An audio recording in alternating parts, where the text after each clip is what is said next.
In a time when things seem a little dark, Jesse Tyler Ferguson wants us all to know that it's going to be okay.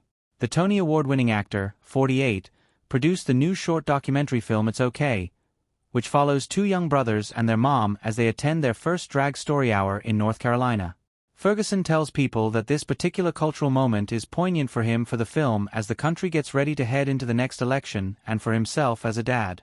"I think representation is so important," Ferguson says. "I mean, the minute we start calling people who are not like us other or weird, I think it's just a very dangerous, slippery slope. And the minute you start segmenting people into tiny groups, subgroups, and saying, you guys are this and your guys are that, and ostracizing different groups of people and not allowing us to all share in our experiences together, I think it's incredibly dangerous.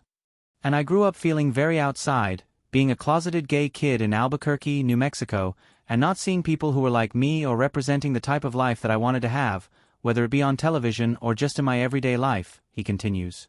"I just didn't see a lot of representation. And I think that the minute we start tearing down these walls that separate us and really making an effort to connect with people, whether they're different than us or not, is only going to be a good thing." For Ferguson, it's incredibly important to help foster a community that emphasizes representation so that his kids can grow up to see their family reflected in the culture they consume. "It's very important for me as a father of an LGBTQ family to raise my kids in a space where they feel like their family is also a value and are being heard and being seen and to experience the type of art that they want to watch," Ferguson, who shares sons Beckett, 4, and Sullivan, 20 months, with husband Justin Makita, 38, tells people.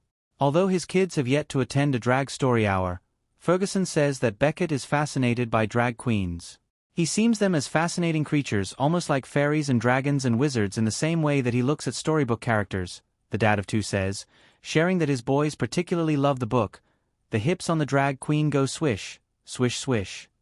When the time came for his son to meet a drag queen in real life, Ferguson says it was like introducing Beckett to Santa Claus.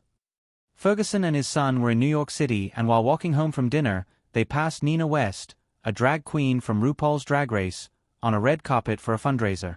"So I said hello to Nina and Beckett was with me and Beckett was just, it was like you were introducing Beckett to Santa Claus," Ferguson jokes. "I mean, he was like, what is this creature?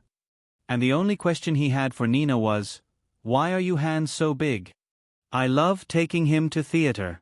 I love taking him to art. He's a sponge for it and it's really exciting to see," the proud dad continues. "And I think he's responding to it because it's available to him. I love that we live in a city with so much great stuff for kids and so much great art and stuff that isn't been taken away or censored.